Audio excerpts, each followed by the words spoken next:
Ну, здравствуйте еще раз, меня зовут Лилия Ильюшина, и я уже не первый раз буду говорить в этих стенах об истории.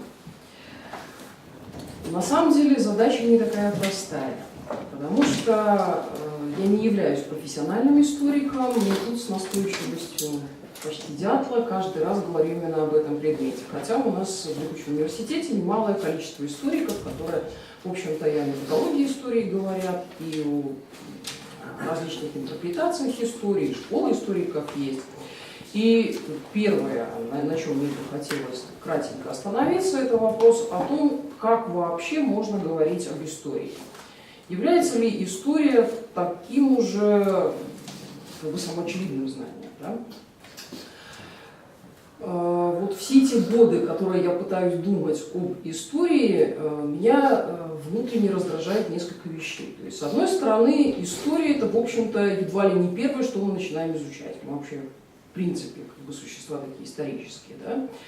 В школе историю изучают долго и упорно. Если мы начинаем изучать какую-нибудь дисциплину, первое, что идет, историческая часть. Каким образом мы, в общем-то, дошли до того или иного состояния. Сейчас вообще в мире такой своеобразный бум исторического. Знаете, сколько там исторических сериалов снимается, псевдоисторических. То есть вот такая заинтересованность историей явным образом существует. То есть даже какой-то своего рода общественный спрос, запрос на историю. То есть очень много всевозможных там исследований, узнать там свое прошлое и так далее. То есть это какая-то такая потребность существует. И существует она не только в наших краях, а вообще общий мировой бум. Что он вообще означает? Один из главных вопросов, который лично меня интересует. То есть, что стоит за этой ностальгией? Мы могли бы сказать, что вообще тяга к прошлому, она характерна для людей издавна. Если мы с вами посмотрим на восприятие себя, общества, прошлого, так сказать, в исторической перспективе, мы увидим, что всегда была некая тяга к золотому веку. Да? То есть всегда было такое ощущение, что люди уже утратили некое распрекрасное состояние, и дальше все хуже, хуже и хуже. И вот это вот обращение к прошлому как к чему-то благостному, как возврат к какому-то целостному, правильному состоянию. Там, от изгнания из рая и возвращения к нему, обретения рая, до китайских, допустим, концепций совершенных императоров, которые, опять же, когда-то правили, все придумали, а дальше вот идет все хуже и хуже. И мы посмотрим, что практически каждая цивилизация вот эту вот концепцию золотого века так или иначе проговаривала. Но то, что происходит сейчас, на мой взгляд, довольно сильно отличается. Отличается в самые свои базовые посылки, что речь не идет о возвращении к некому вот тому натуральному, правильному, благостному состоянию. Есть тоска по истории со всей ее материальностью. То есть даже осознавая, что там прошлое, неважно там советское, знаете, есть такое понятие ностальгия. Это тоска восточных немцев по ГДР. То есть это в данном случае советская ностальгия, это не является каким-то уникальным там, феноменом. И воспроизведение там, от ношения одежды советских времен, там, знаков отличия и прочего, до воспроизведения социальных институтов, понимая, что это не является таким уже распрекрасным состоянием. И вот ностальгия и история – это один из главных моментов, о котором я буду говорить в течение всего курса. Есть такой чудесный автор современный, философ истории Анкер Смит. Я буду много на него ссылаться. Это один из самых перспективных аналитиков, на мой взгляд, сегодняшних. Правда, довольно специфический автор, в том плане, что он во многом работает в аналитической традиции, не так просто для чтения, мы просто немножко сами в другой традиции работаем, и, соответственно, некоторые вещи кажутся, в общем, сложными для восприятия. Так вот, когда я знакомилась с его работами, меня потряс сам этот подход, что об истории можно говорить не только как о науке, и не только как об идеологии. Это два основных вектора, как у нас чаще всего понимается история. И вот попытка поговорить об истории, не обращаясь к дисциплинарности, То есть не с позиции историка и в то же время не с позиции критика неких идеологем, вот эта вот позиция для меня и является значимой. Когда я буду говорить, что, возможно, точнее, это будет проскакивать, там, историки понимают, историки ошибаются или, наоборот, не понимают, это, естественно, риторические фигуры. Я совершенно не пытаюсь поставить под сомнение компетентность специалистов, это всего лишь как бы риторические фигуры, это тоже прошу учитывать. И еще из таких предварительных замечаний, это, наверное, прошу как бы учитывать, что у меня есть такая немножко манера прыгать с одного на другое. Поэтому, если вам показалось, что я куда-то совсем ускакала от первоначальной мысли, вы меня совершенно спокойно можете остановить и переспросить, что я вообще имела в виду, когда говорила там А, но уже перешла там, к Z, T и так далее, и так далее. Я постараюсь как бы воспроизвести какие-то утраченные звенья своих рассуждений. Это я к тому, что как бы не бойтесь меня перебивать, останавливать и переспрашивать. Я совершенно спокойно к этому отношусь и понимаю, что там час, там, полтора часа воспринимать вечером некие отвлеченные вещи иногда бывает тяжеловато. Итак, о чем мы с вами, я с вами конкретно будем говорить в ходе этого курса. То есть курс заявлен как концептуальный, соответственно, с какими понятиями мы будем работать, о чем конкретно я собираюсь говорить. Ну, приблизительный список вопросов – это что такое история, как мы ее можем понимать, что такое память и историческая память, что такое исторический опыт и как он может быть интерпретирован, что такое исторический факт, что такое субъективное и объективное в истории, что такое эпистемологический и спекулятивный подход в истории, точнее к истории, понятие достоверности и истинности в истории, ностальгия и метафора как способы понимания истории, и еще мне очень нравятся тоже два понятия, которые не так часто применительно к истории употребляют и анализируют, это понятие пространства и времени и понятие мест памяти.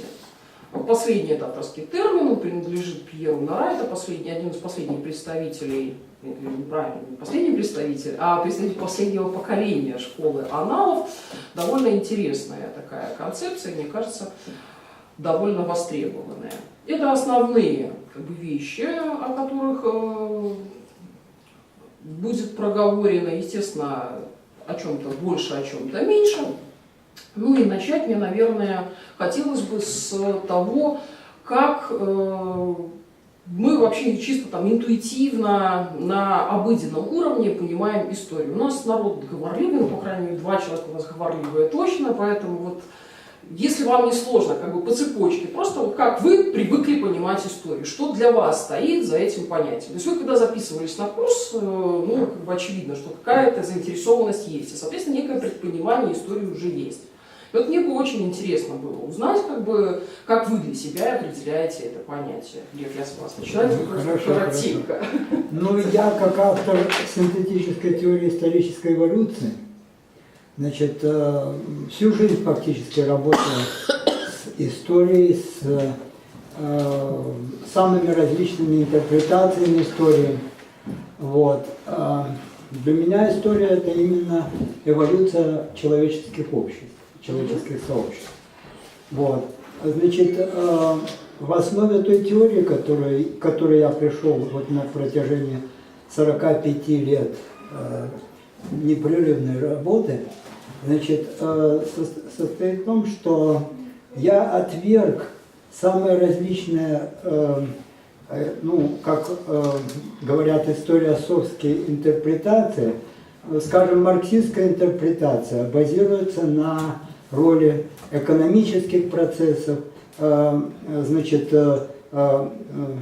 взаимосвязи производительных сил и производственных отношений. Это типичная однофакторная модель истории. Скажем, геополитическая модель связана с геополитической конкуренцией различных государств. Тоже однофакторная модель. Цивилизационный подход связан тоже с однофакторной моделью. Я считаю, что историческую эволюцию невозможно охватить на основе однофакторных моделей. Необходимо исследовать все факторы исторического процесса, которые в сложном взаимодействии, одни из них становятся первенствующими, другие отступают на второй план. Я выделил таких факторов около 100. Вот. И кроме того, значит, ну, я детерминист в сфере истории, естественно. Я отвергаю постмодернистские модели истории, потому что они ничего не объясняют, да. Потому что они ничего не объясняют. Значит, если мы хотим действительно выстроить историю как науку, то мы должны именно учитывать вот эту взаимосвязь факторов, те факторы, которые выходят на первый план. И что касается исторических событий, то они тоже детерминированы, хотя и случайны. Как получается так, что они случайны, в то же время детерминированы? Дело в том, что выдающийся российский психолог Рубинштейн в своей книге «Бытие и сознание» показал, что события детерминируются в момент своего возникновения. Это очень важный момент, который следует учитывать. Поэтому они случайны и одновременно детерминированы. Но это неодетерминизм. Это не, так сказать, лапласовский подход к детерминации природы и истории. Это совершенно иной детерминизм. Он базируется на том, что все в истории детерминировано, но ничто не предопределено. Вот примерно вот такая, с такой моделью я подхожу к исследованию исторических фактов. Хорошо, спасибо. То есть исходный тезис и главное в определении для вас, что под историей вы понимаете эволюцию человеческих сообществ. Да, совершенно верно. А дальше что уже определяет эволюцию, что понимать под сообществом, имеют ли историю только человеческие сообщества, или мы можем говорить об истории мироздания в целом, это уже, в общем-то, в дальнейшем Лев своей концепции расшифровывает. Есть как бы там другие подходы. Вас Павел зовут, да? Да, пожалуйста. Если вам будет интересна моя точка зрения. А у вас тоже есть? Тогда я могу предоставить Не, я молчу. Хорошо. Ну, я бы назвал бы, как я понимаю историю, очень кратко, поскольку это все-таки этос в определенном роде, который создает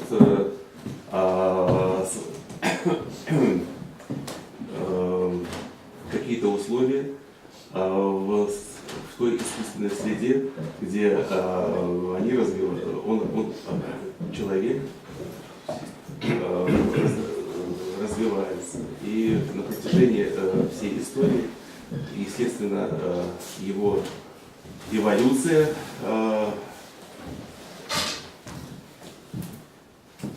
я бы назвал трансформация, скажем так, определенных сложившихся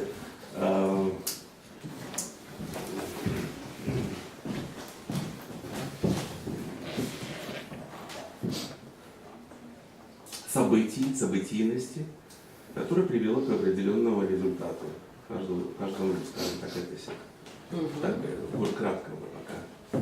Не заговаривайте. Хорошо, спасибо. Пожалуйста. Эдуард, вы поддержитесь? Или выскажетесь? Значит, Что такое история? я отвечаю на вопрос. Лева, прости.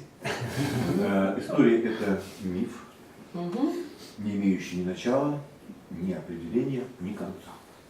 Беспрерывно изменяющаяся форма, существующая в трех временных, пространственных и так далее. Если не углубляться, она всегда существует вчера, сегодня и завтра. И никогда не имеет завершенного окончания. То есть тот самый постмодерн, который очень любит. Нет, ну то, что вы пока, извините, я прокомментирую, назвали, это на самом деле совершенно божественное состояние. Модерн, на мой взгляд, мало. Еще даже не ладно, окей. Хорошо. Ну, я могу поддержать, что миф, который я подаю за большие деньги, я экскурсовод. Кому как выгодно, кому так и расскажу. Хорошо. Что за большие? Ну да, Кому как повезет. такое вот еще мое мнение, что история это, скорее всего, скорее такая литература, да, не наука, да, такая большая-большая книга открытая, которая переписывается в зависимости от того, кому нужно угодить, ну, скажем так. Ну, если кратко. Спасибо. Еще версии есть какие-то? Ну, может быть, это Мгм. мое понимание истории скорее сдвигается в сторону понимания памяти, то есть это память поколения о прошлом, которое каждый раз, каждое поколение что-то дописывает и переписывает в этой памяти, понятно, как бы всегда базируясь на предшествующем опыте, но всегда внося какие-то свои коррективы. Мгм. То есть история скорее как традиция и способность к воспроизведению прошлого опыта, да? Да, да. Мгм. Ну, история как наука, это, ну, по крайней мере, она должна быть, по Мгм. моему мнению, объективными знаниями о событиях прошлого Мгм. и попытка установления причинно-следственных связей и законов. Мгм. Где, наверное, выше с Эдуардом соглашусь, что все-таки история как бы такой вот, ну, линейная, может быть, материя, которая не имеет ни начала, ни конца, и мы пытаемся как-то, может быть, обезопасить себя психологически, построить какие-то, не знаю, выстроить какие-то закономерности, детерминировать, что, ну, в принципе, это невозможно, потому что как бы как таковых законов нет. То есть они не функционируют даже в каком-то брать маленьком отрезке историческом. Мгм. Поэтому все-таки это такой, ну, беззакономерный процесс, я бы сказала. Мгм. Все бы сказали себе что-то. История — это попытка продеть себя в прошлое. Ой, а вы могли бы пояснить? Ну, что тут комментировать, тут всё предельно ясно. Ну, я вот, например, не поняла, честно. И мне не стыдно в этом признаться. Поэтому, если вы могли бы расшифровать. То есть мысль мне нравится, она очень красиво звучит, метафорично. Поэтому, если бы вы смогли развить, я бы с удовольствием послушала. Ну,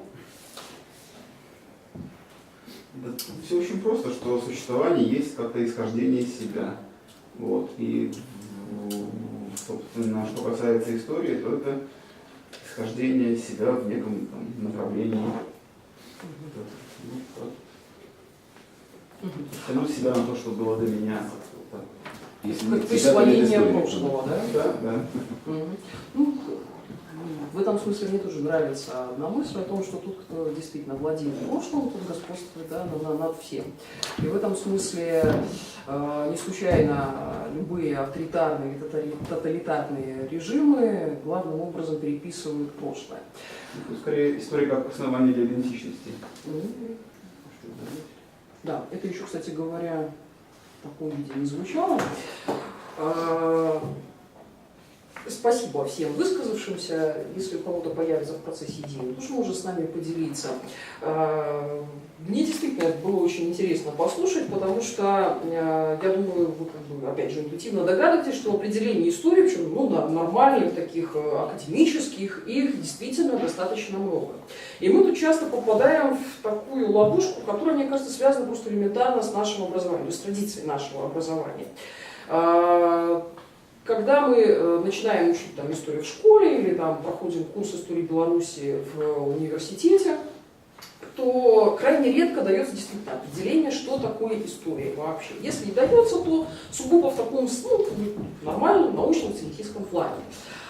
Если вы откроете русскоязычную Википедию, вы там тоже прочитаете история, это то-то, то-то, то-то, там ля-ля-ля-ля-ля-ля.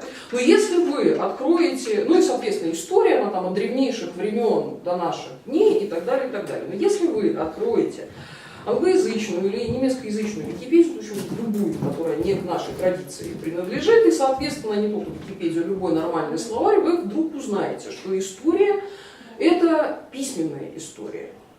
То есть во многом то, о чем вот говорил Лев, оно к истории в европейском понимании, в европейском научном понимании этого слова к истории и не относится. Есть такой термин, как prehistory, то есть доисторическая.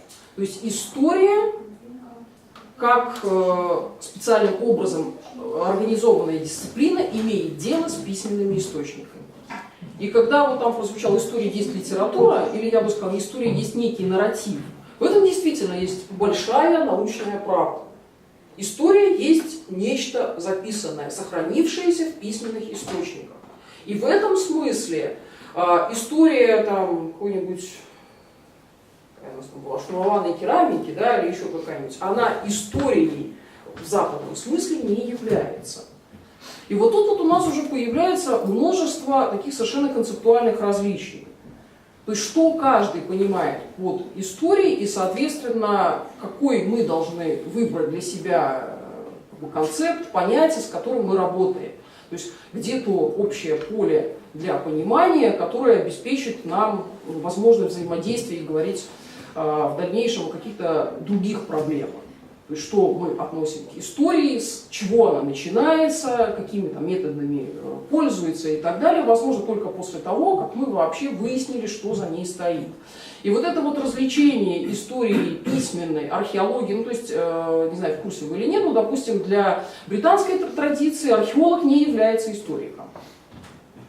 То есть у него совершенно свои методы, то есть их никто не ставит, опять же, там, под сомнение, их истинность и так далее, но это все как бы немножко про другое.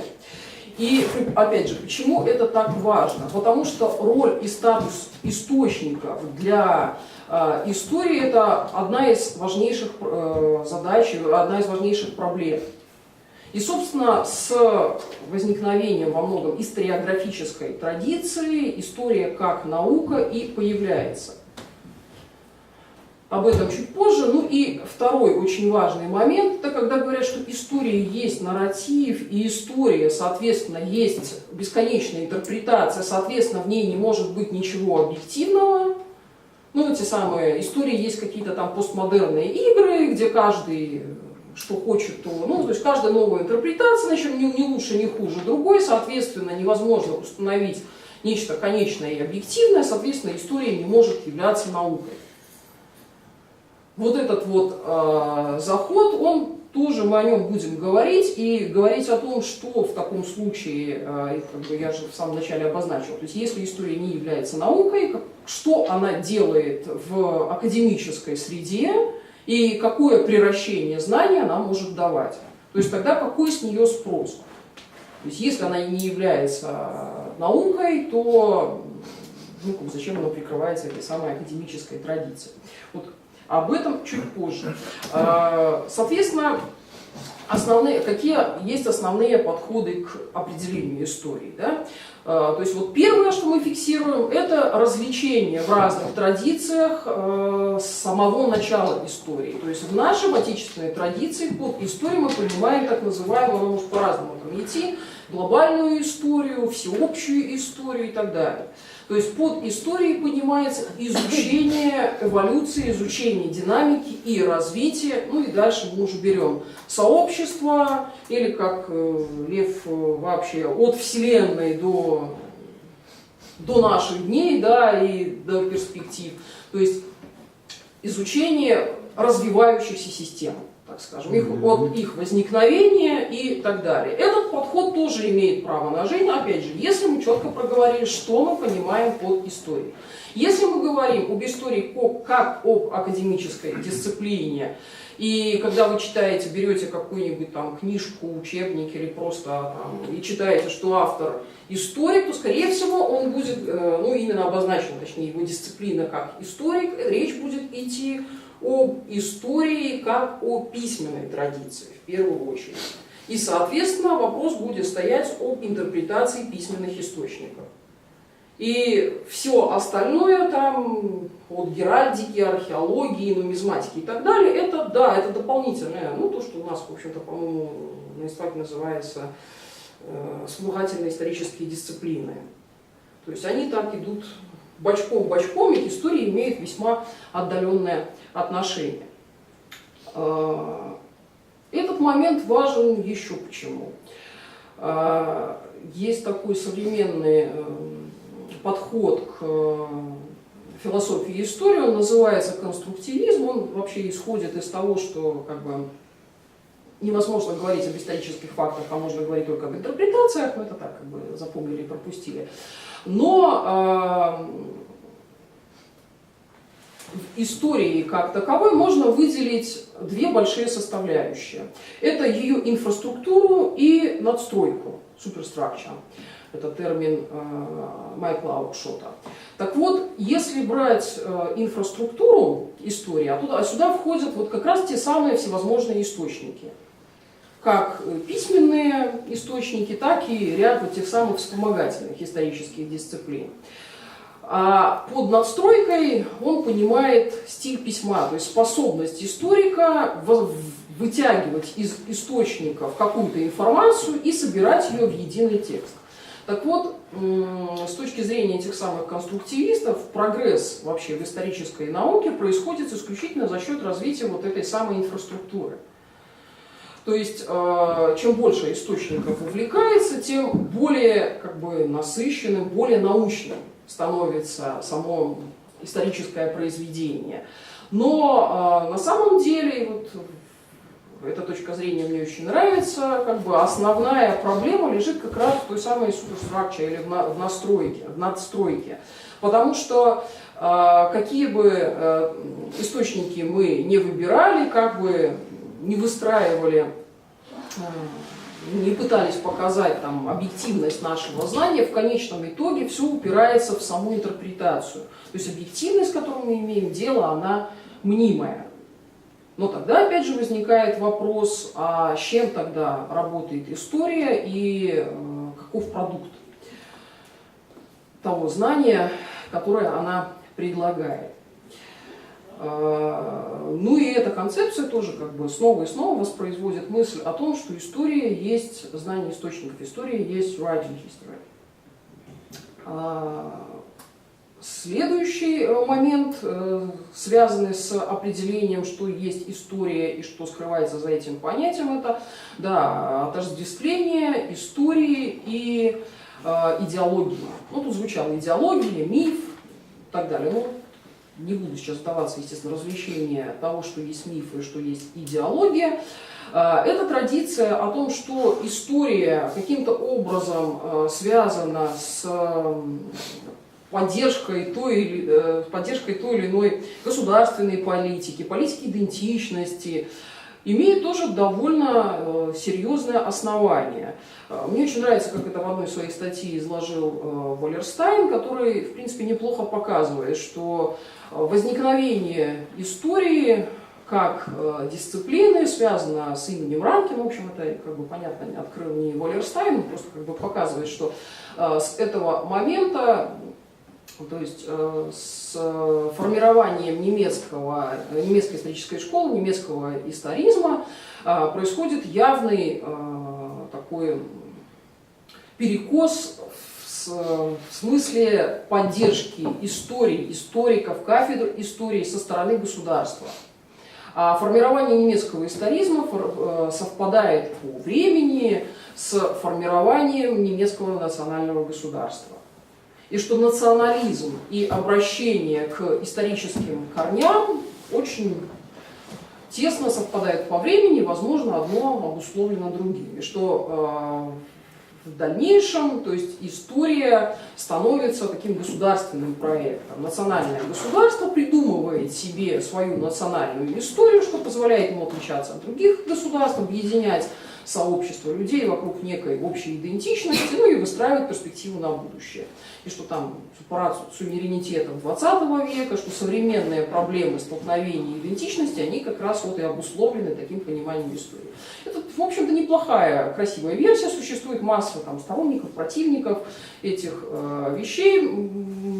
Лично, с моей точки зрения, есть здесь одно, ну не то чтобы слабое, но дискутабельное место. Это как раз вот что касается времени и места возникновения, что возникновение истории способствовало там, созданию, закреплению, оформлению государства, ну и обратное тоже верно. Вообще, если так посмотреть, то мне кажется, самое очевидно, что и то, и другое уходит корнями, в общем-то, в тот самый немецкий романтизм. По большому счету, формирование современной истории, формирование историографии как раз провоцировано тем разрывом между просвещенческим проектом, просвещенческим пониманием прошлого и способов объединения людей в сообщество и романтическим проектом. Ну, об этом я, наверное, буду говорить уже в следующий раз, но... Архаика и Древний Рим?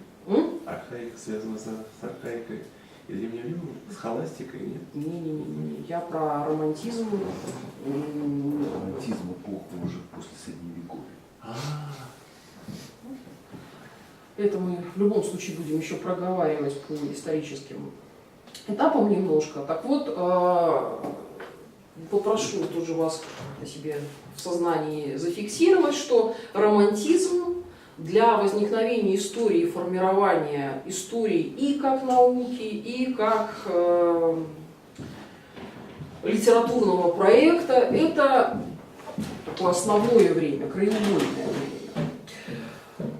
Следующая точка зрения исходит из того, что история есть некое базовое состояние человека, что у нас есть такое чувство истории, чувство времени, которое и заставляет нас как бы обращаться к прошлому, поскольку прошлое есть основа нашей идентичности, которая как бы нашу личность и позволяет собирать. Это, в принципе, проекты сравнительно как бы недавние, в конце 19-го, начало 20 века. Они во многом связаны с феноменологией и герменевтикой, с Гуссерлем и его идеей, ну, с Гуссерлем и Хайдеггером, и с понятием ретенции. То есть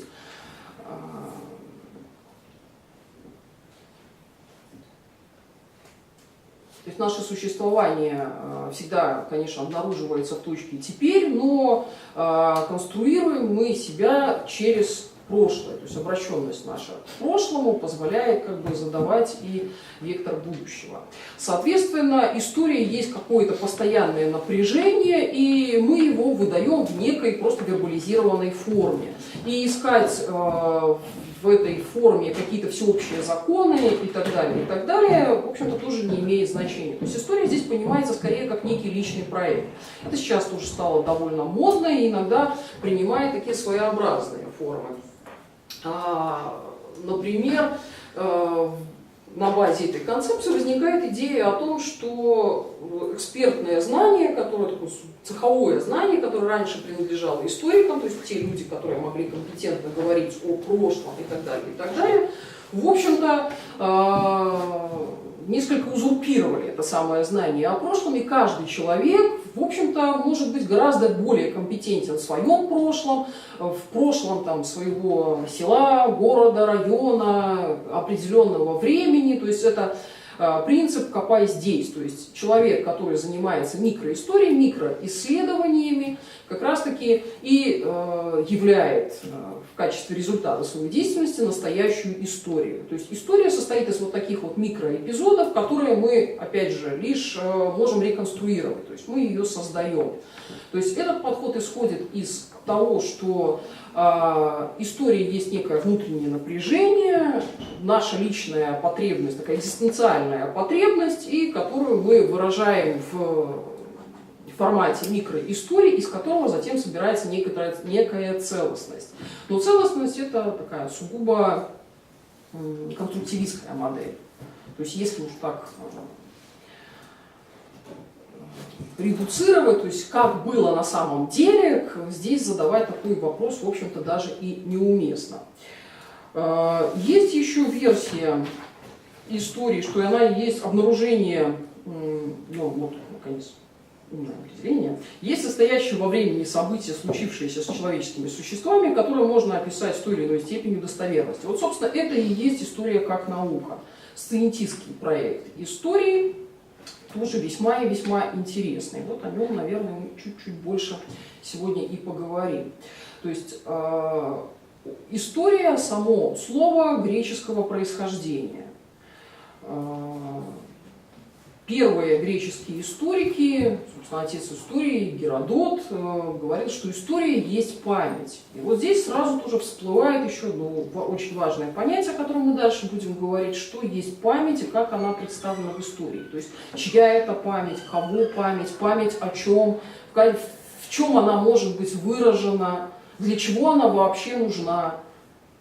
То есть, если так задаться вопросом, то есть, зачем действительно учить историю, ну, то есть, примитивный вопрос, который иногда задают школьники, он с каждым годом меня ставит все в больше и больше тупика. Вот действительно зачем?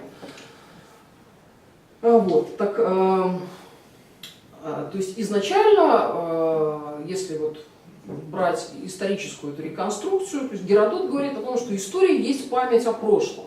И вот у нас тут сразу всплывает три слова, то есть что-то, как может трактоваться по-разному история, мы немножко уже затронули, а в дальнейшем мы вот будем обращаться к этим словам, что есть в памяти, что есть прошлое. Опять же, что такое прошлое, как оно нам может быть дано, как мы можем о нем говорить, если оно всегда есть прошлое, а мы всегда существуем в настоящем. Имеем ли мы дело с реальностью или с интерпретацией. И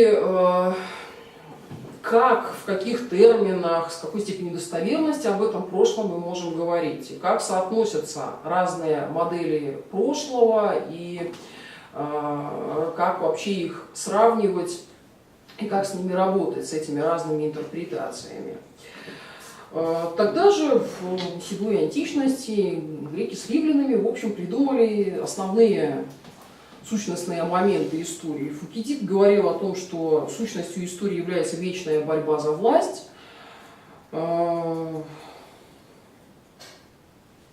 Тит Ливий говорил о том, что в истории нужно искать поиск моделей поведения, то есть такую как бы и этическую матрицу своего рода предлагает брать во внимание. То есть уже в античности задаются как бы такие векторы, которые позволяют выделить основные как бы вопросы и проблемные моменты. Это, во-первых, для чего нам это вообще нужно, какая утилитарная задача у того, кто занимается историей. То есть зафиксировать себя, свое существование, то есть обозначить свое место в потоке бытия. Или в истории можно извлечь какие-то уроки, соответственно, есть ли в истории какие-то закономерности. Или история это нечто настолько уникальное, что мы можем, ну, как бы, своего рода развлечение такое. Посмотрел, поудивлялся, как жили люди, ну и пошел себе дальше. То есть, есть ли там какие-то объективные законы, и можно ли вообще говорить о чем-то объективном. И, в общем, оттуда родом и вопросы о том, кто есть субъект истории. Историей управляют некие внутренние законы, и мы являемся лишь, ну, как бы своего рода марионетками. Или история есть результат взаимодействия отдельных индивидов, или проявление воли отдельных индивидов, или самых особых индивидов, и так далее. То есть эти все вопросы, которые так или иначе связаны с субстанциальным подходом к истории, уже, в общем-то, в античности были сформированы. И еще один, как бы, ну и, собственно, закончим мысль. И вот заметьте еще тоже такую странность. Мы знаем, в принципе, что понятие история возникает в античности. Да? То есть я вам даже граждан, которые это слово использовали, уже назвала. У истории довольно серьезная историческая традиция.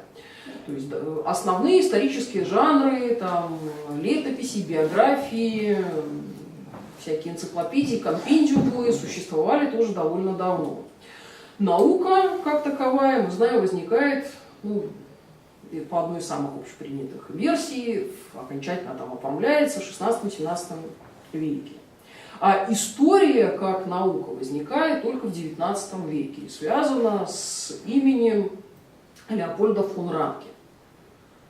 Тоже довольно такой интересный момент. То есть, почему, ну, то есть, тут как бы, либо почему история так поздно оформляется как наука, и оформилась ли она в конечном счете как наука или нет. Либо же, чем была тогда история, если она не являлась наукой?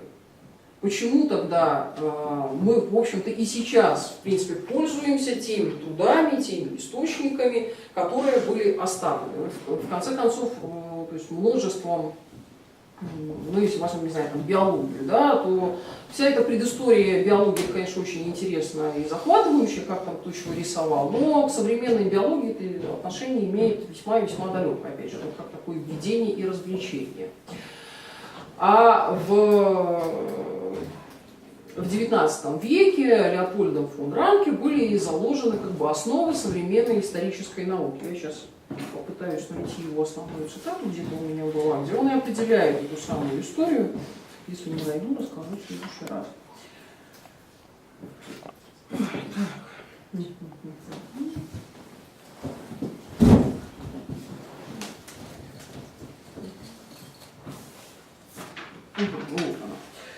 Ее, то есть история задачи, лишь показать, как все происходило на самом деле. Это цитата из его самого известного произведения, это 1824 год.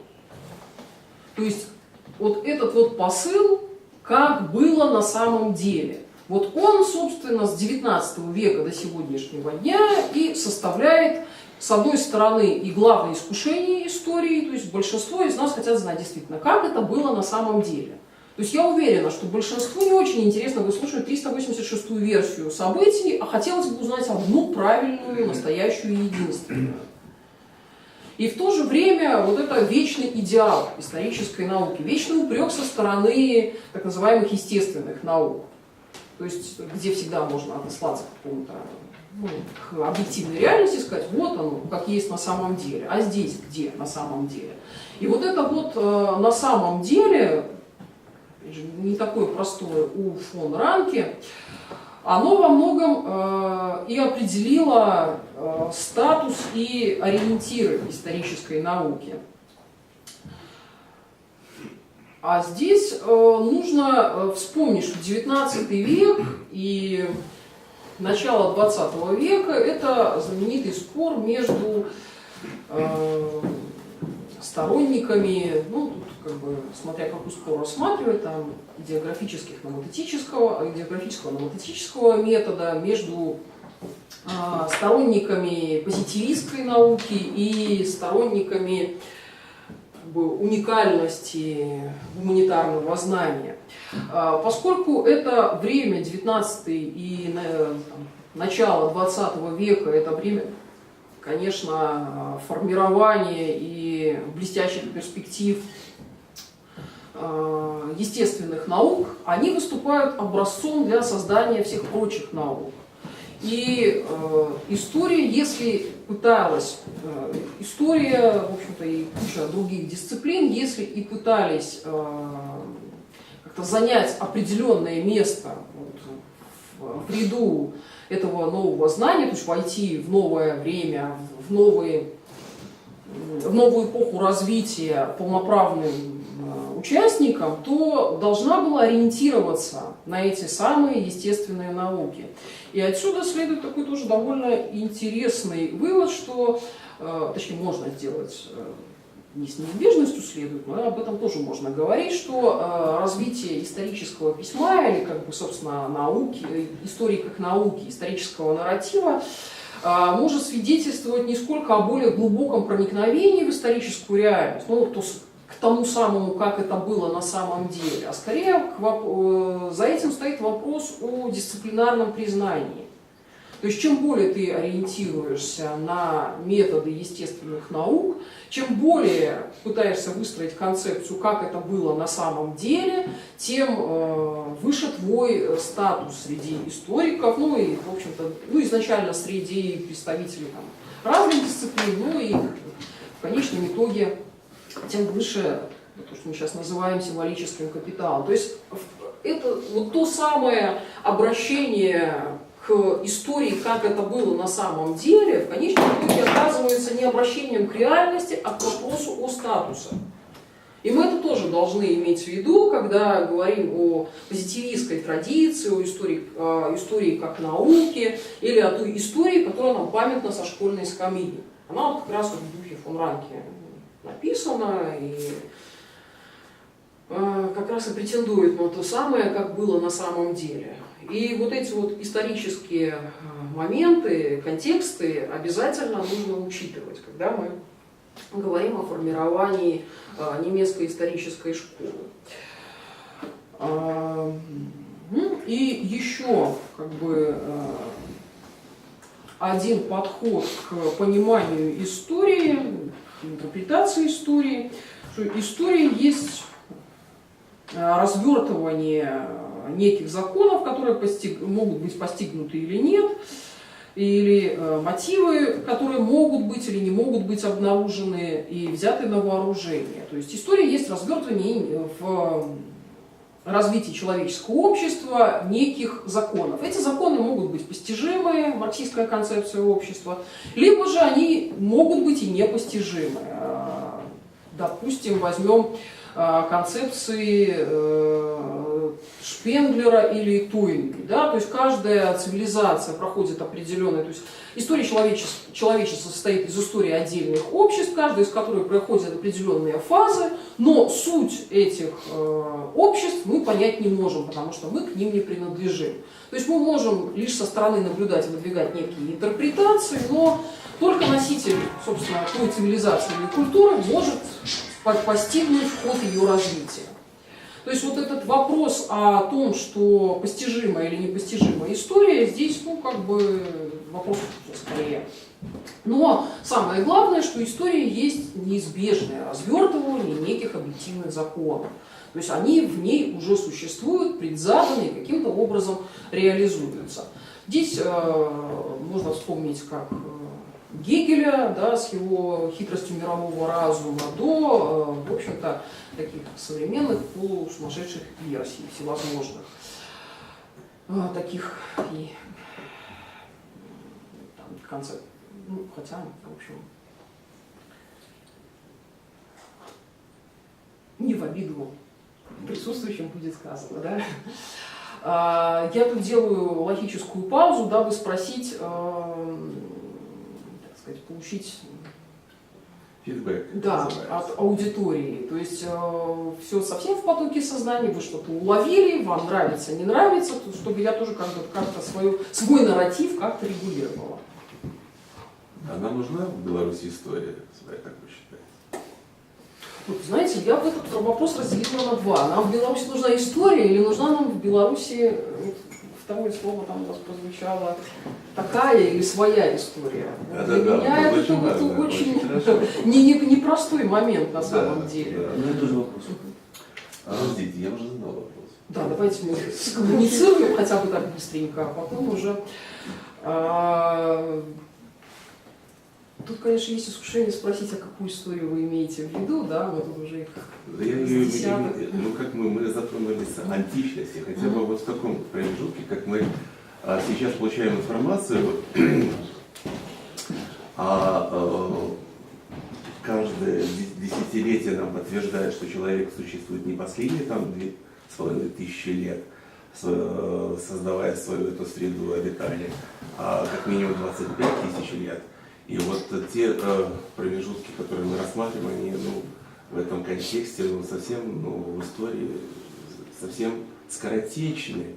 И вот хотя бы вот то, что у нас происходит, не как-то не сориентироваться, честно. И вот такие вот вопросы очень банальные, с одной стороны, но глядя на наши спальные районы, как мы себе организуем пространство, без инфраструктуры развитой, как мы тратим время на передвижение, абсолютно бессмысленно. Вот что для нас история в этом контексте? Чем она поучительна? Чем вообще? Знаете, мне кажется, что... Мы говорим одно, а на практике мы видим совсем другое, выходя за пределы калитки. Вот как-то вот хотелось бы тут откровенно поговорить. Я думаю, до откровенных разговоров мы еще дойдем. Я пока так сугубо схематично и интуитивно, но близко к тому отвечу. Мне кажется, это во многом связано с тем, что мы очень долгое время оставались в рамках той самой сциентистской традиции. Помните, я вначале, когда перечисляла вопросы, говорила, что меня интересует понятие пространства и времени, как они трактуются в истории.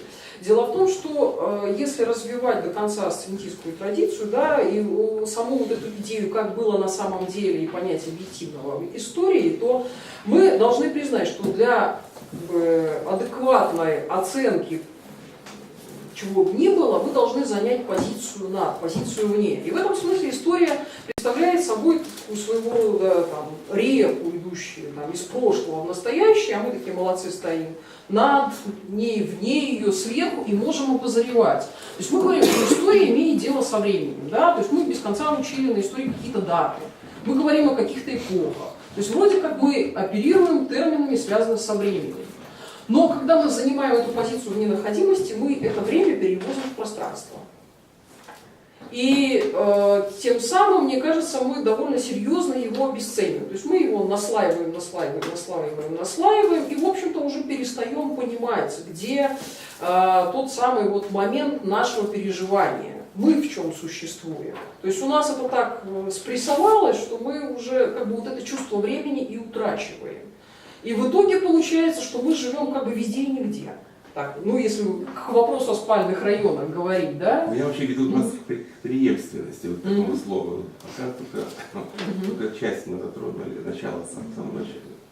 Может быть, кто-то еще задаст вопрос, извините, я как бы так. Ну, мы об этом будем говорить, когда немножко будем говорить о памяти и о концепции мест памяти, что они собой представляют, чем это отличается от традиции и почему история это ни в коем случае, то есть можно говорить о том, что история это идеология, но история это не миф. Что воспроизводится в истории, какая память и действительно о какой ситуации трансляции традиции можно говорить. Ну, я думаю, что до конца XIX века действительно сциентистская традиция была связана с тем, что история понималась как наука. Ученые очень много спорили, историки между собой. Они пытались воссоздать историю действительно такой, как она есть. В XX веке произошла интеллектуальная катастрофа, связанная с мировыми войнами, с разочарованием в прогрессе и так далее. И поэтому возможность объективного истолкования истории стала критиковаться с самых различных позиций. И в современной, так сказать, исторической мысли мы видим такой разнобой. И главным образом постмодернистское направление попыталось вообще скептически отнестись к самой возможности истолкования истории. И вообще к тому, что любая интерпретация, даже самая ошибочная, имеет право на существование, поскольку мы не имеем никаких критериев для того, чтобы отделить истину от, значит, нарратива. Вот. Действительно, нарративы размножились в такой степени, что стало невозможно отличить какие-то объективные основания для нарративов от просто каких-то, значит, сказочных сюжетов. Вот. И поэтому, конечно, сейчас очень сложно выстраивать новые концепции истории. Моя личная работа, я написал много книг уже исторических, историко-философских и так далее, философско-исторических. Вот в частности в книге «Исторический Иисус и Церковь Христа» я попытался воспроизвести на базе современных методологий, особенно американских, попытался воспроизвести личность, реальную личность, ну, в плане жизни замечательного человека. Действительно, жизнь этого человека, именно человека, философа, религиозного мыслителя и проповедника, и отделить его от мифов. Затем я показал, как именно, значит, история церкви, в истории церкви эта личность обрастала самыми различными мифами, начиная, значит, с устной традиции и заканчивая Евангелиями и прочими. Вот. Сейчас вот я последнюю книгу написал «История европейской ментальности». Первый том посвящен, значит, античности и средневековью, а далее, вот сейчас я работаю над книгой, которая показывает ментальность от эпохи Возрождения, затем Просвещения и до конца 20 века, второй том. Вот. Значит, я работаю именно в этом принципе научной истории. То есть воспроизведение истории на основе самых различных точек зрения, столкновения этих точек зрения. Для меня история – это прежде всего, значит, источник исторического действия – это борьба людей, их сообществ за ограниченные ресурсы. Лев, спасибо. То есть я ни в никоей мере не ставлю под сомнение, что вы говорите. Я, то есть как бы комментарий. Спасибо. Вопрос у тебя какой-то есть? Нет, вопроса нет, я просто излагаю точку зрения. То есть, значит, для меня неприемлемы вот эти, значит, точки зрения философов истории, начиная от Гуссерля, Дильте и так далее, которые рассматривают, значит, пытаются не столько объяснить историю, сколько объяснить, почему ее невозможно сделать наукой. Понимаете? Вот. И поэтому, но существует очень развитые методологии, которые даже при наличии очень ограниченных письменных источников, например, Евангелия, позволяют воспроизвести реальность, какой она была. Нет. Никоим образом, опять же, не ставлю под сомнение, это в рамках как бы, научно-сценического исторического подхода, как бы, достаточно все здраво и логично. Не знаю, успеем ли сегодня, если нет, в следующий раз с этого и начнем. Мы с вами попробуем немножко поговорить о том самом пункте, как это было на самом деле. И один из принципиальных вопросов, что может дать история, если она не будет являться наукой. То есть, если она не в состоянии предложить объективное знание, что она тогда предлагает взамен. Лев тут упомянул довольно тоже такую важную историю, что в 20 веке с историей приключается нечто странное. То есть мы можем сказать, что 19 век – это век истории. Это создание крупных исторических нарративов, создание вообще самого понятия всемирной истории. До поры до времени его, в общем-то, и не существовало. Создание методологии истории. Фон Ранке, его школу я уже упоминал. Но, в общем, там на самом деле бездна персонажей, там вот мельники и так далее. Проработка самой концепции как бы историчности, исторического опыта. То есть это все 19-е, начало 20 века. И вдруг достаточно резко, то есть, вот как интересно, то есть, как бы, у нас формируется целое поле исторической науки. Что называется, вдруг обнаруживается. Возникает довольно серьезный и общественный, даже государственный запрос на историю. Выстраивается проект масштабной всеобщей истории, то в конечном итоге, что мы потом будем учить. Век 20 и вдруг у нас, в общем-то, кроме вот этой школьной всеобщей истории, которую мы учим, в общем-то, серьезных каких-то достижений в плане истории всеобщих, каких-то прорывных не случается. То есть, если мы попытаемся найти каких-то серьезных там знаковых философов истории, мы их во второй, особенно половине 20 века, не так много и увидим. То есть, если мы начинаем брать, кто занимается историей, то, ну, понятное дело, там, профессиональные историки, те, кто себя так называют, да, но, то есть история как бы вроде как пошла вглубь и должна нам была на гора выдать какие-то очень интересные там идеи, наработки, проекты по отдельным там частным темам, действительно, просто космический корпус знаний, который не хватит и нескольких жизней, чтобы освоить. Но вместе с тем, вот эта вот мечта, этот священный Грааль, да, вот та всеобщая история, когда мы будем знать все на самом деле, он так и не был этот проект реализован.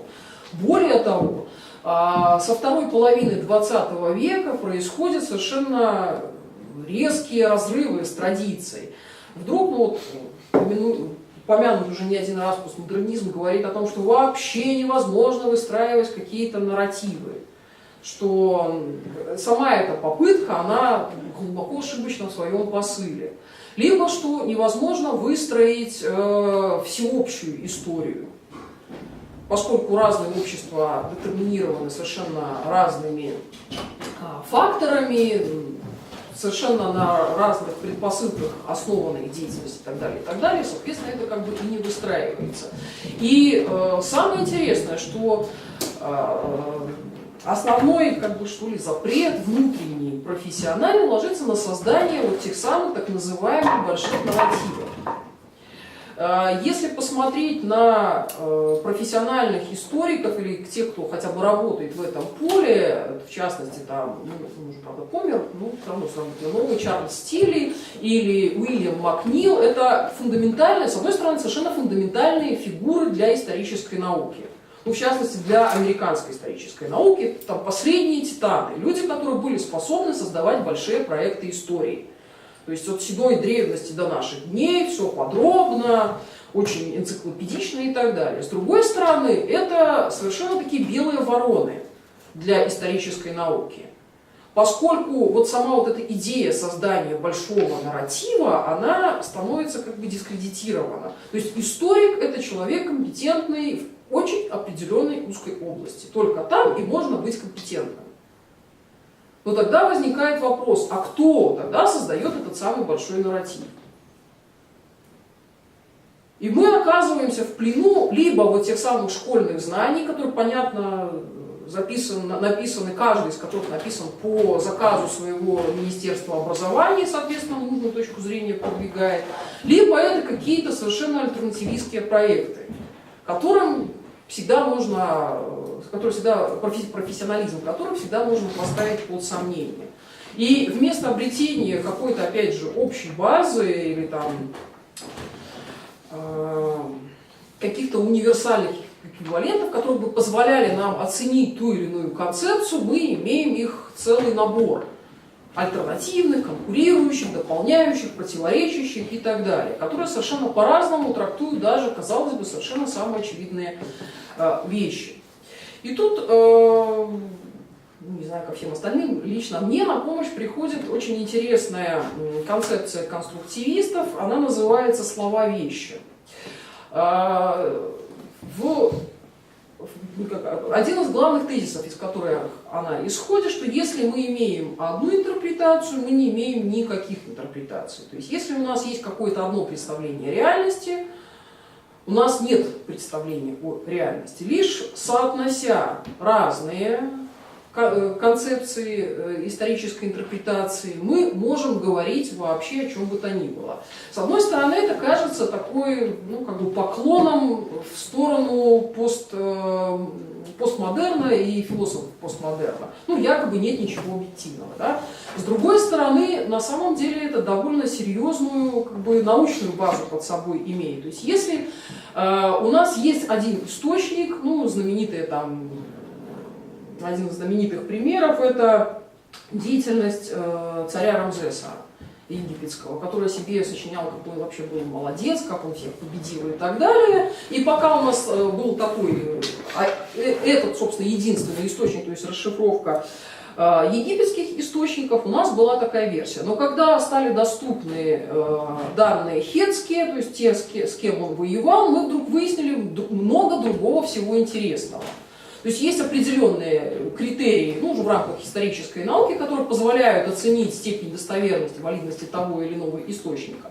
Но в данном случае, то есть наличие противоречивого источника, точнее источника, который находится в противоречии с предыдущим, источника, который совершенно дает иную интерпретацию, как, так скажем, увеличивает уровень объективности. То есть в данном случае речь не идет о том, что все совершенно неверно. Да? То есть вот к вопросу о том, как может быть там 150 интерпретаций, все они по-своему верны и там как-то выстраивают адекватную картину мира. То есть в данном случае мы говорим даже не сколько о объективной, да, то есть такое очень пока скользкое слово, как скорее о адекватной картине реальности и картине мира. Так вот, возвращаясь к этим самым словам-вещам.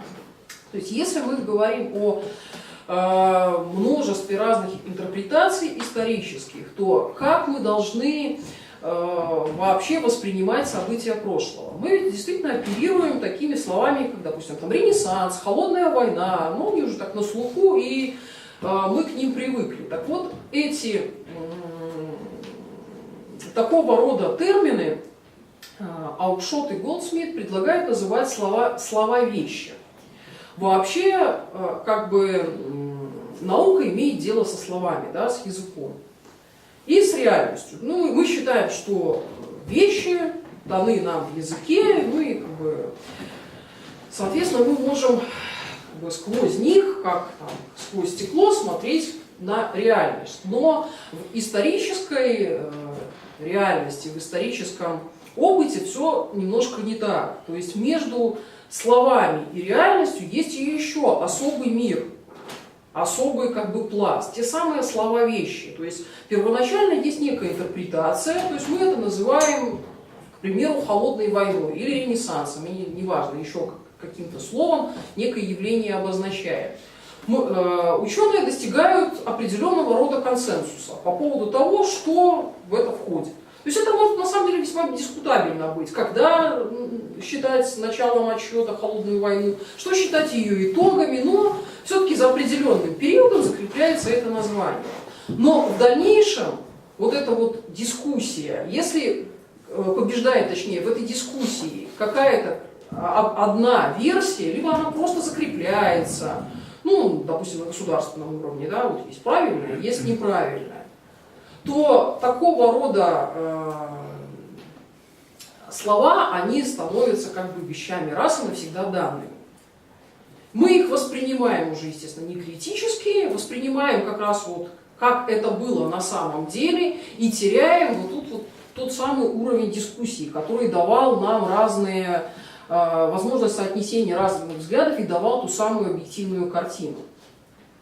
А когда эти слова-вещи уже окончательно закрепились, проходит определенный, как бы, ну, определенное время, и уже мы даже и не в состоянии вернуться к той самой дискуссии.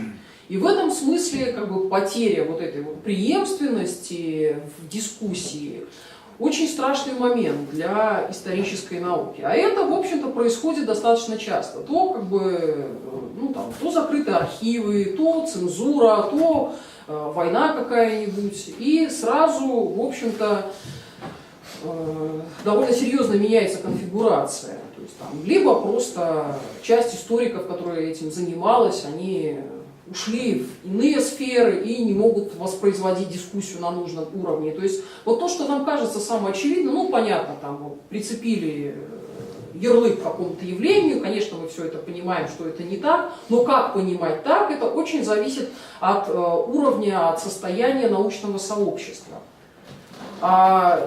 И точно так же это зависит от компетентности, от запросов широкой публики. То, что как бы, в американской традиции получило название public history. То есть, когда к академической традиции есть еще определенный запрос со стороны общества. Когда историки учатся говорить не только в научном языке, но и общаться с окружающими, ну, по интересующим именно общество вопросам. И это порождает тоже гораздо больший круг интерпретаций, большее их количество и позволяет тоже выстраивать как бы, более адекватные интерпретации прошлого. И тогда позволяет совместить вот тот самый личный проект истории и личный, и общественный, общемировой. Так, наверное, сейчас я предлагаю сделать паузу, и если есть вопросы, то... Скажите, вот да. эта концепция слов вещей, это вы назвали фамилию, по-моему? Да, Голдсмит и Оукшот.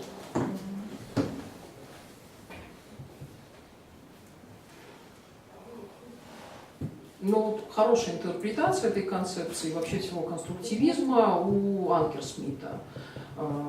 История и тропология, взлет и падение метафоры. У меня просто несколько книжек на русском вышло. Именно вот в этой книжке она так неплохо изложена. Хотя с определенными, конечно, аналитическими штуками.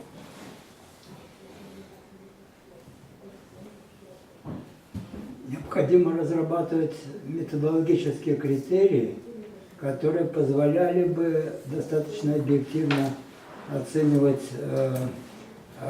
итоги различных дискуссий и, в общем-то, претензии на достоверность определенных нарративов.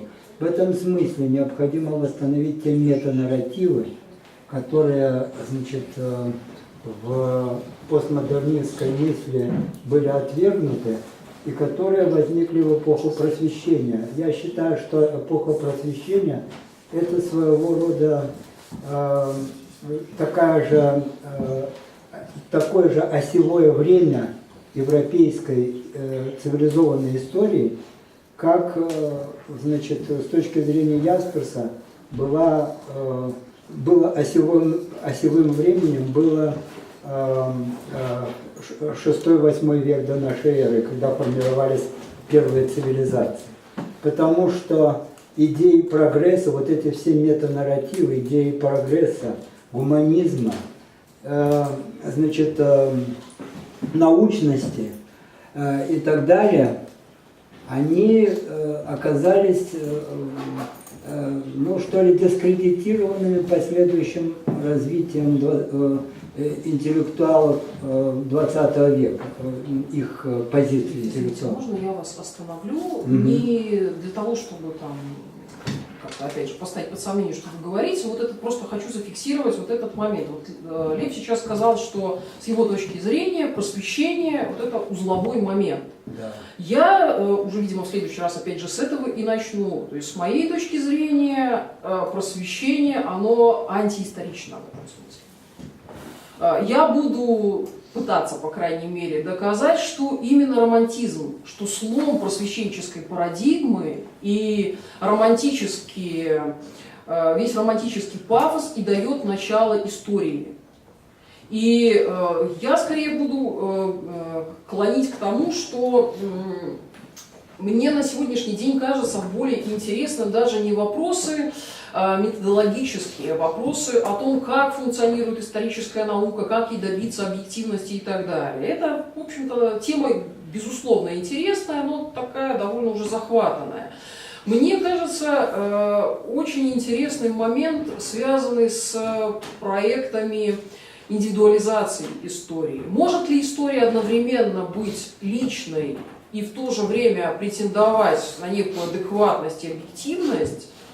В чем коренится вот эта индивидуальная история и почему, хотя мы сейчас знаем, да, сейчас знаем в кавычках, то есть мы осознаем всю идеологическую нагруженность истории, мы понимаем все несовершенство исторических методов, мы знаем, что очень сложно сказать, что мы что-то действительно знаем. То есть мы понимаем, что можно накрутить кучу всяких интерпретаций, почему нас все равно тревожит, вот эта история продолжает тревожить. Почему вот эта ностальгия, а ностальгия ведь это не попытка вернуть прошлое. Ностальгия это когда мы четко понимаем, что мы находимся в настоящем, и понимаем, что прошлое мы не можем вернуть никогда и никак, но тем не менее испытываем к нему тягу. То есть ностальгия это вот такое состояние между. И история в этом смысле, историческая память, исторический опыт есть как раз вот это состояние между. Мы прекрасно понимаем, что никто из нас не в состоянии стать там древним римлянином, или там средневековым воином, или еще кем-нибудь. А перенос во времени?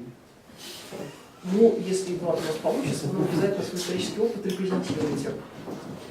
Дело в том, что прорываясь в будущее, мы не только переосмысливаем прошлое, мы его еще и определенным образом изменяем. В каком смысле изменяем? В том смысле, что мы действительно по мере прогресса человеческого общества, хотя прогресс отвергается, отрицается в 20 веке, по мере прогресса человеческого общества мы как бы поднимаемся над тем, что произошло раньше, и гораздо глубже понимаем все эти процессы, которые были, значит, в истории. Поэтому, с другой стороны, история служит нам своего рода учебником жизни. Хотя говорится, что история нас ничему не учит. В истории мы постигаем самих себя. В этом смысле очень сильно с каждым веком возрастает необходимость постижения истории, ее причинно-следственных отношений, ее первоисточников, ее вот этой борьбы, которая происходила в истории, В частности, когда мы изучаем, скажем, историю с древних времен, мы воссоздаем извечную конкуренцию между Западом и Востоком. Мы воспроизводим, значит, путь, пройденный человечеством от ранних деспотических цивилизаций к моментам возникновения демократии. И поэтому история для нас – это сегодняшний день. Мы, постигая историю, мы глубже понимаем самих себя и то, что происходит у нас сегодня. Вот это очень важно. Можно вопрос? Спасибо. Давайте я закончу, у меня буквально... Я его пытаюсь уже полчаса задать. Ну вот давайте уже Он договорим. маленький. Уйду потом от этой мысли. Значит, сегодня мы с вами поговорили о том, что есть история, как она может пониматься, а в следующий раз главным образом мы будем говорить о том, как романтический проект создания индивидуальности и вообще вот этот европейский пафос индивидуального приводит к формированию истории как таковой, и что собой представляет исторический опыт, и что такое историческая память. Вот это вот основные главные темы, которые я собираюсь рассмотреть в следующий раз. А теперь Эдуард. Можно задать вопрос? Я не про историю. Про историю мы пытались выяснить, абсолютно невыяснимый вопрос. У меня возникает вопрос в контексте того, что вы нам давали. Что такое историзм в современной науке, которая не имеет значения? Гуманитарные, точные и так далее науки. В них всех присутствует элемент историзма. Базовая вещь. Так вот, я хотел бы знать, с точки зрения, в чем разница между историей и историзмом? Молодец, это очень важный вопрос. Ну, историзм – это принцип, согласно которому все находится в развитии, и познавать нечто можно только зная его развитие, определенные фазы его развития. А почему вы это не включили в объяснение понятия, что такое история? Ну, сложно сказать, потому что есть Дело масса в том, что вещей, как раз и упор пера об этом и есть, который говорит о том, что мы сегодня можем рассматривать историю. Говорят, история как история, или это так же, как игра слов. Философия истории или история философии. Более того, есть ли историзм в самой истории? Это не игра с понятиями, это не игра с понятиями. Это нет, просто, Эдуард, я есть. когда называла основные определения и подходы к истории, когда я говорила об исторической истории как науке, истории. там, собственно, этот историзм и просто как бы так не назывался, но, собственно, это его формулировка и была. Ну, Поппер постоянно, значит, отождествляет историзм с историцизмом. То есть он фактически отрицает саму возможность историзма. На какой основе? На той, что он критикует такие историцистские, значит, концепции, как марксизм, отрицая его научность на том основании, что, значит, марксистскую теорию невозможно сфальсифицировать, то есть невозможно ее опровергнуть никакими фактами. Как только начинаешь опровергать фактами, значит, марксисты подыскивают новые основания для того, чтобы быть уверенным в их истинности. В этом он прав, потому что, значит, в марксистской теории есть своеобразная религиозность. То есть научная основа была использована для того, чтобы фактически обосновать коммунистическую религию. Вот. В этом отношении он, конечно, прав. Но когда он вообще отрицает возможности историзма, он не отрицает возможности фальсификации, я бы так сказал. О Поппере и о Рорте мы будем говорить, когда будем беседовать о проблеме достоверности и истинности в истории. Поэтому... Я бы тоже так потом подальше. Сегодня основные концепции ведения. Чего ты сказал сейчас? Концепция чего?